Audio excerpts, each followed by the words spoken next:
आपण जेव्हा कविता किंवा काव्य म्हणजे काय हे पाहतो तेव्हा म्हणता येईल सुंदरतेची नादमय निर्मिती म्हणजे कविता. कवीचे शब्दबद्ध आत्मप्रकटीकरण म्हणजे काव्य निर्मिती अथवा कविता. साहित्यामध्ये म्हणजेच कविता पाठ अर्थात पद्य व गद्य रचनेत वेगवेगळ्या प्रकारचे सौंदर्य दडलेले असते. याबाबत आपण रसविचार या भागात सर्व माहिती पाहिली आहे. याची लिंक डिस्क्रिप्शन बॉक्समध्ये दिली आहे. ती आपण ओपन करून पहा आणि जेव्हा आपला रसविचार व्यवस्थित समजेल तेव्हा पुढचा जो भाग आहे तो म्हणजे काव्य सौंदर्य आणि नंतर रसग्रहण हा भाग परिपूर्णरित्या आपणाला समजायला मदत होईल. नमस्कार विद्यार्थी मित्रांनो, मी राजकिरण बिराजदार आपणा सर्वांचे आय किरण मराठीमध्ये सहर्ष स्वागत करतो. आपल्या कृतीपत्रिकेमध्ये पद्य विभागात काव्य सौंदर्यावरती आधारित 2 गुणांची कृती दिलेली आहे.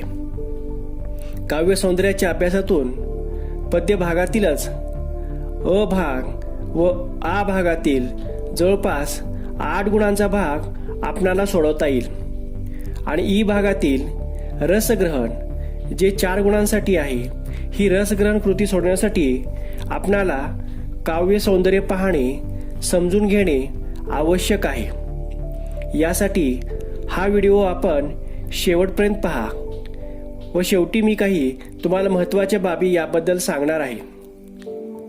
आपण जेव्हा काव्य सौंदर्याचा सखोल अभ्यास करू तेव्हा कवीने काव्यरचना मांडताना त्यांच्या मनात काय भावना व विचार होते हे कविता वाचत असताना आपण जाणून घेणे, यातून त्या काव्याचे खरे सौंदर्य आपल्याला समजेल आणि कवीच्या भावनांचा सन्मान केल्याचा आनंद तेव्हा आपणास मिळेल.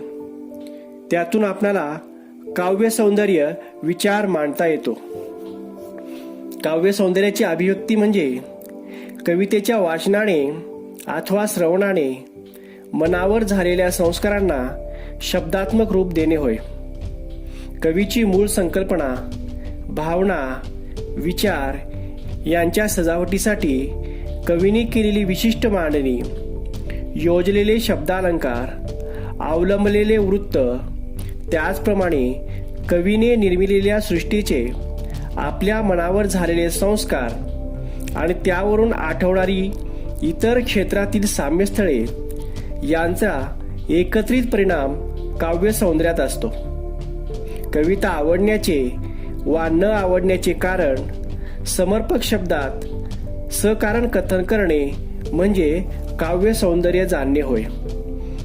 म्हणजे कोणतीही कविता अभ्यासत असताना त्या कवितेचं सखोलपणे जेव्हा आपण अवलोकन करतो, त्या कवितेचा आस्वाद घेतो आणि आस्वाद घेतल्यानंतर ती कविता आपणास का आवडली अथवा का आवडली नाही हे आपण जेव्हा सकारण सांगू शकतो तेव्हा खऱ्या अर्थाने काव्य सौंदर्य ही संकल्पना आपणास समजली असे म्हणता येईल. कवितेत कवीने मांडलेली कल्पना, विचार, नादमाधुर्य, चाल, शब्दालंकार आणि अर्थालंकार इत्यादी मधून काव्यातील सौंदर्य लक्षात येते. काव्य सौंदर्यामध्ये विचार सौंदर्य, आशय सौंदर्य अर्थात अर्थ सौंदर्य आणि भाव सौंदर्य अशा वेगवेगळ्या गोष्टींचा समावेश असतो. कवितेतील विचार, आशय आणि भाव या 3 वेगवेगळ्या संकल्पना असल्या तरी त्यांच्यातील विभाजन रेषा तितकीशी स्पष्ट नसते, कारण त्या परस्पर संबंधित असतात. प्रसंगानुरूप व्यक्तिपरत्वे या संज्ञा वापरल्या जातात. आता याचे स्पष्टीकरण म्हणजे अर्थ सौंदर्य, विचार सौंदर्य व भाव सौंदर्य मांडताना प्रकर्षाने कोणत्या मुद्द्यांचा समावेश होतो हे आपण पाहूयात. काव्य सौंदर्य जेव्हा आपण सांगत असतो, काव्य सौंदर्य ही संकल्पना जेव्हा आपण स्पष्ट करत असतो त्यामध्ये मुख्यतः अर्थ सौंदर्य, विचार सौंदर्य आणि भाव सौंदर्य या 3 संकल्पना आपल्याला स्पष्ट करता आल्या पाहिजेत. मग अर्थसौंदर्यामध्ये काय असतं? तर अर्थसौंदर्य लिहित असताना कवितेचा विषय, कवीने नेमकं कोणत्या विषयाला केंद्रभूत ठेवून कवितेची मांडणी केलेली आहे तो विषय आपल्याला सांगता आला पाहिजे. विषय आपल्या लक्षात आल्यानंतर त्या कवितेची जी काही मध्यवर्ती कल्पना आहे, जो काही सारांश आहे, तो सारांश आपल्याला अर्थसौंदर्याच्या माध्यमातून स्पष्ट करता आला पाहिजे. कवी जेव्हा कवितेची रचना करत असतो, मांडणी करत असतो, कविता हळूहळू फुलवत असतो, तेव्हा ती कविता फुलवत असताना, त्या कवितेचा आशय पुढे जात असताना नेमकं कोणत्या विषयाला धरून कवी तो आशय पुढे नेत आहेत हे आपल्या लक्षात आलं पाहिजे. आणि हे करत असताना कवी आपल्या शब्द सामर्थ्याच्या जीवावरती शब्दांचा चपखलपणे योग्य पद्धतीने कशा पद्धतीने वापर करतात, शब्दाच्या माध्यमातून आशय आणि सौंदर्य कशा प्रकारे निर्माण करतात हे आपणाला त्या काव्याचं वाचन केल्यानंतर लक्षात आलं पाहिजे.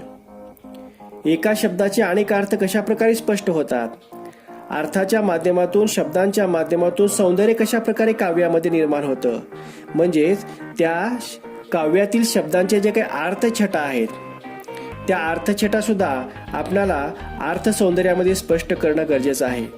आणि शब्दालंकार, अर्थालंकार या व्याकरणातील काही भागांचा सुद्धा समावेश आपण अर्थसौंदर्याच्या माध्यमातून करू शकतो. म्हणजे थोडक्यात काव्य सौंदर्यामधील अर्थसौंदर्य स्पष्ट करत असताना या सर्व मुद्द्यांच्या अनुषंगाने आपणाला त्या कवितेचं अर्थसौंदर्य स्पष्ट करता आलं पाहिजे. काव्य सौंदर्य स्पष्ट करत असताना दुसरा महत्त्वाचा मुद्दा म्हणजे विचार सौंदर्य.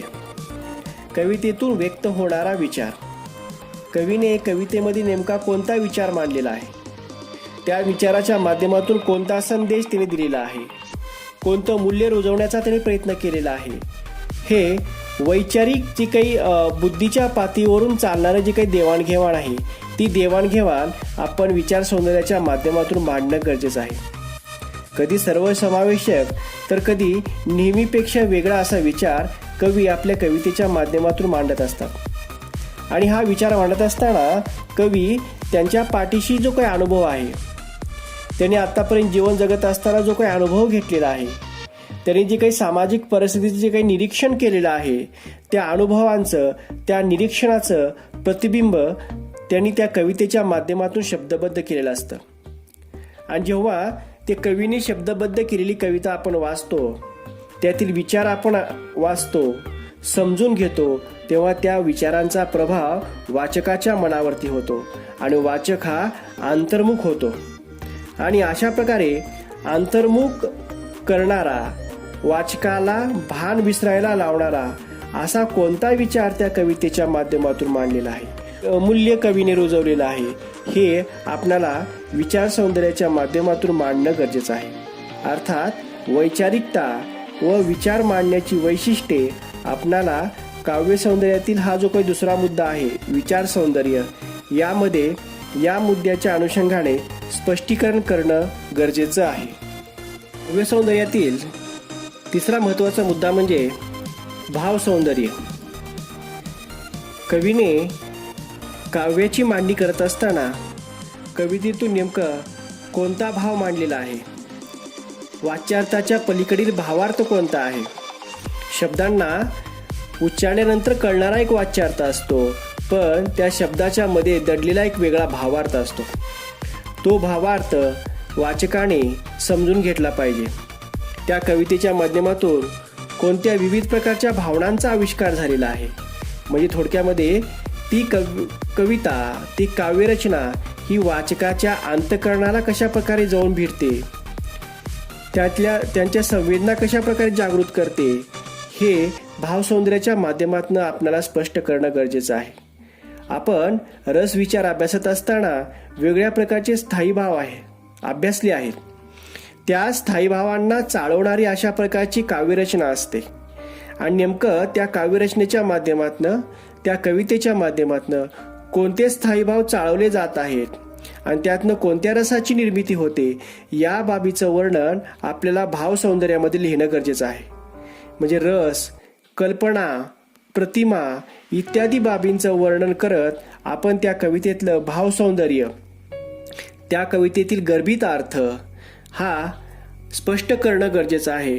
म्हणजे भावसौंदर्य स्पष्ट करत असताना या मुद्द्यांच्या अनुषंगाने आपण भावसौंदर्य स्पष्ट करू शकतो. वरील सर्व मुद्द्यानुसार आपण जेव्हा पाहतो तेव्हा इयत्ता 9वीच्या पाठ्यपुस्तकातील 7 कविता अर्थात त्यामध्ये पोवाडा व संतवाणी याचा पण समावेश आहे आणि 10वीच्या पाठ्यपुस्तकात एकूण 7 कविता यांचा समावेश केलेला आहे. विद्यार्थी मित्रांनो, आता आपण 9वी आणि 10वी यातील 2-2 कवितेची थोडक्यात ओळख करून घेणार आहोत, उदाहरण पाहणार आहोत. कारण काव्यसौंदर्य, रसग्रहण ही जी कृती आहे ही कृती इयत्ता 9वीला पण आहे आणि इयत्ता 10वीला पण आहे.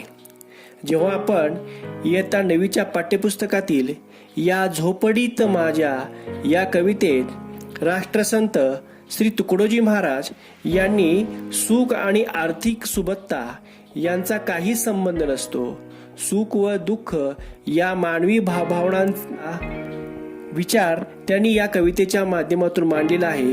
हे या झोपडीत माझ्या या कवितेचं जेव्हा आपण काव्य सौंदर्य स्पष्ट करतो तेव्हा या माध्यमातून या गोष्टी आपण लिहू शकतो. दुसरी एक कविता आहे मी वाचवतोय. मी वाचवतोय या कवितेत कवी सतीश काळसेकर यांनी सभोवतालच्या सामाजिक स्थितीचे व बदलत जाणाऱ्या समाजाचे वास्तव चित्र कवीने या कवितेच्या माध्यमातून व्यक्त केलेलं आहे. आणि काव्य सौंदर्य स्पष्ट करत असताना आपण अशा प्रकारे आपल्या पाठ्यपुस्तकातील जे काही 7 कविता आहेत त्या 7 कवितेचं वेगळ्या प्रकारचे काव्य सौंदर्य लिहून त्या अनुषंगाने अभ्यास करू शकतो.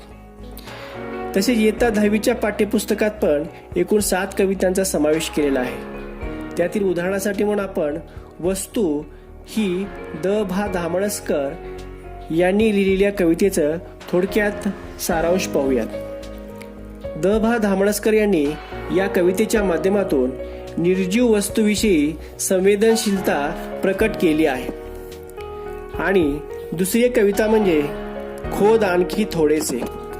या कवितेत कवयित्री आसावरी काकडे यांनी मानवी जीवनातील प्रयत्न आणि सकारात्मकता यांचे वर्णन करताना मानवी स्वभावाचे विविध पैलू या कवितेच्या माध्यमातून मांडलेले आहेत. तर अशा प्रकारे विद्यार्थ्यांनो, वरील उदाहरणावरून आपल्या लक्षात येईल की कवितेचा विषय, आशय, कवितेत मांडलेला विचार, कवितेतील मूल्य, दिलेला संदेश आणि भावभावना या सगळ्यामधून काव्य सौंदर्य प्रकट होते. त्यामुळे काव्य सौंदर्याचा अभ्यास करताना प्रत्येक मुद्द्याचा विचार करावा.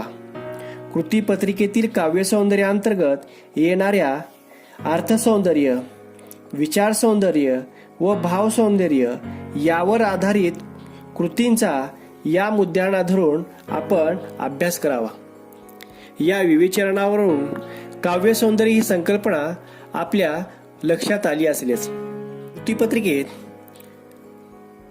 पद्य 2 मध्ये दुसऱ्या विभागात काव्य सौंदर्यावर आधारित 2 गुणांच्या कृतीत काव्यपंक्ती दिल्या जातात.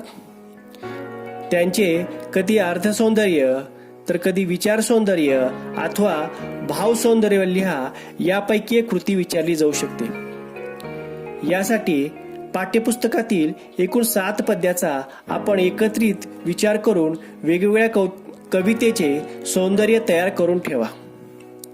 आणि काव्य सौंदर्य लिहित असताना आपण पहिल्या उतार्यामध्ये ती कविता, कवितेचे नाव, कवीचे नाव आणि थोडक्यात त्या कवितेची मध्यवर्ती कल्पना लिहायची आहे.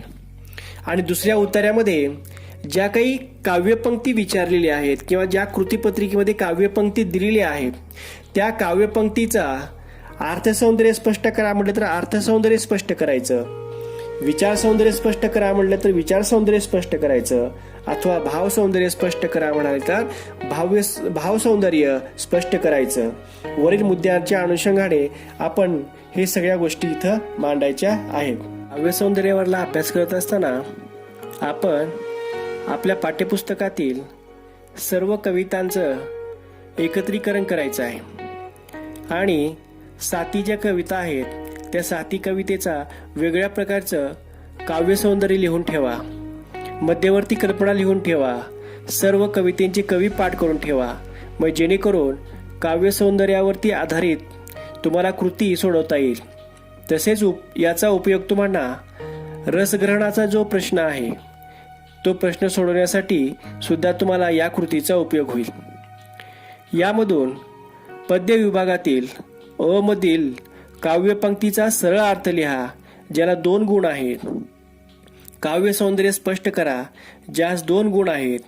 व पद्य विभागातील आ मध्ये 4 गुणांची जी काही कृती विचारलेली आहे, अशा प्रकारे 8 गुणांची तयारी तुम्हाला या व्हिडिओच्या माध्यमातून करता येईल. यासाठी हा व्हिडिओ तुम्ही व्यवस्थितरित्या समजून घ्या आणि काव्य सौंदर्य करत असताना, काव्य सौंदर्य लिहित असताना कशा पद्धतीने लिहिले पाहिजे याचं व्यवस्थित आकलन करा. तसेच पद्य विभागातील शेवटची ई कृती म्हणजे काव्य पंक्तीचे रसग्रहण करा, जी 4 गुणांसाठी आहे. त्यासाठी सुद्धा हा काव्य सौंदर्याचा मुद्दा महत्वाचा आहे. याचा तुम्हाला रसग्रहणामध्ये सुद्धा उपयोग होणारच आहे.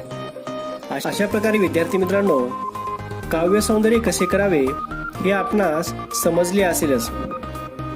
आपल्याला जर हा व्हिडिओ आवडला तर चॅनलला सबस्क्राईब करा, लाईक करा व शेअर करा व पुढील नवनवीन व्हिडिओ पहा. धन्यवाद विद्यार्थ्यांनो. आपण पुढील व्हिडिओमध्ये रसग्रहणाबाबत विस्तृत व सखोल माहिती घेणार आहोत. तोपर्यंत आपण सर्वजण आनंदी राहा, शिकत राहा.